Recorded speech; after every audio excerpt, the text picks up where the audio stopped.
আসসালামু আলাইকুম everyone, welcome to জান্নাত ওয়ার্ল্ড। আশা করি যে যেখান থেকে ভিডিওটি দেখছেন সবাই ভালো আছেন। আলহামদুলিল্লাহ আমরাও ভালো আছি। সবার মাঝে আরও একটা ভিডিও স্টার্ট করতে যাচ্ছে। আই হোপ আপনাদের কাছে ভালো লাগবে। 2 দিন পরে, ধরতে গেলে 3 দিন পরে হচ্ছে ভিডিও আপলোড করছি। একটু বিজি ছিলাম, তো সেই কারণে আর ভিডিও আপলোড করা হয়নি।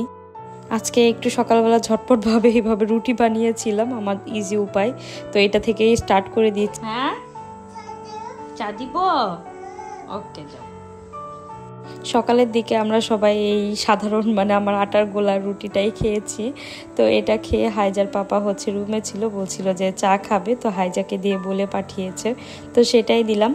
আর আজকের ভিডিওটা হচ্ছে মেন আমার মামুনিটাকে নিয়ে, ওর বার্থডে ব্লগ বলতে পারেন আর কি।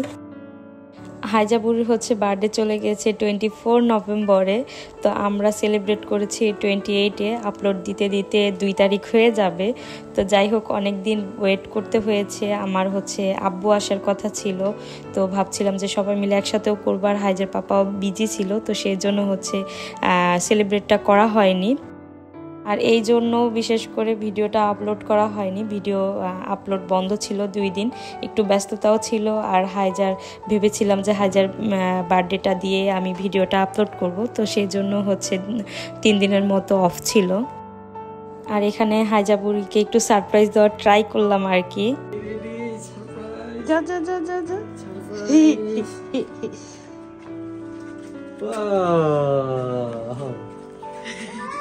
দেখি ওয়াও, কি কি মাশাআল্লাহ, হাইজাবুরির রিয়াকশন তো দেখতেই পারলেন। তো সে অনেক দিন থেকে, আমি অবশ্য তাকে বলেছিলাম মামাম তোমার বার্থডে আসতেছে, তো এই কথা শোনার সাথে সাথে সে আমাকে অনেক দিন থেকেই বলছিল মামি হাইজার হ্যাপি বার্থডে হবে, হাইজা আই ক্লোজ করবে, সারপ্রাইজ হয়ে যাবে, সো মেনি বেলুন হবে। তো সেই জন্যই আর কি ওকে একটু ছোট্ট করে সারপ্রাইজ দেওয়া। ও মাশাআল্লাহ এখন একটু বড় হয়েছে, বুঝে, তো আশেপাশে এগুলো দেখে, তো সেই জন্যই আর কি একটু সারপ্রাইজ দেওয়া। সে দেখে এতটাই খুশি হয়েছে মাশাআল্লাহ, ও হচ্ছে আর কোনো রিয়াকশন বের হয়নি, জাস্ট বলেছে মামি ওয়াও, আর কোনো কিছু বলতেই পারছিল না আর কি।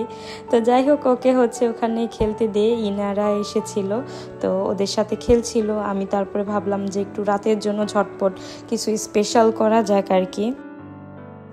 সেদিন আমার একা হাতে সব কিছু করতে হয়েছে, ডেকোরেশন থেকে শুরু করে রেডি হওয়া, তারপর হচ্ছে আপনার খাবার দাবার। সেদিন হাইজার পাপা, তারপরে হচ্ছে আমার আব্বু একদম সময় দিতে পারেনি, দুইজনই অনেক ব্যস্ত ছিল। তারপরের দিন হচ্ছে আব্বু যেহেতু চলে যাবে, দোকানের অনেক কিছু কেনাকাটা ছিল, তো ওগুলো নিয়ে ব্যস্ত ছিল আব্বুরা, তো সেজন্য আর আমাকে একদমই হেল্প করতে পারেনি। আমি অনেক অনেক টায়ার্ড হয়ে গিয়েছিলাম, একদিকে এদিকে একদিকে ওইদিকে সব কিছু করতে গিয়ে আমি এতটা কি বলবো, ভাবছিলাম যে আমার সব কিছু প্ল্যান মতো হবে কিনা। যাক, লাস্ট মুহূর্তে সব আলহামদুলিল্লাহ সুন্দরভাবে প্ল্যান মতো হয়েছে।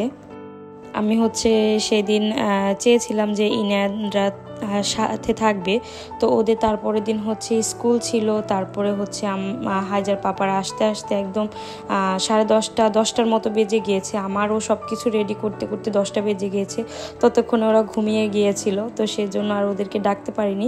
ওদের জন্য সব কিছু খাবার দাবার অ্যারেঞ্জমেন্ট করেছিলাম, তো তারপরের দিন সকালবেলা অবশ্য দিয়ে এসেছি, সেদিন আর দেওয়া হয়নি। আর এখানে তো মাশাআল্লাহ বুড়ি, আমার মাটার জন্য সবাই সবাই দোয়া করবেন অনেক অনেক, আর মাশাআল্লাহ বলে দিবেন।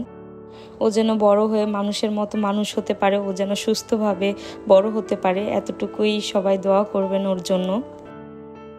হাইজাবুরির ড্রেসটা যে দেখতে পাচ্ছেন, আমার শাড়িটা যেটা দেখতে পাচ্ছেন, এটা হচ্ছে আমি সেই 1 বছর আগে থেকে প্ল্যান করে রেখেছিলাম যে হাইজার ইনশাল্লাহ যদি সব কিছু ভালো ভালো থাকে, ওর হচ্ছে 3rd বার্থডেতে ওকে আমরা পার্পেল কালারের আর কি থিম করব, ওকে পার্পেল কালারের ড্রেস পরাবো, আমিও শাড়ি পরবো আর কি।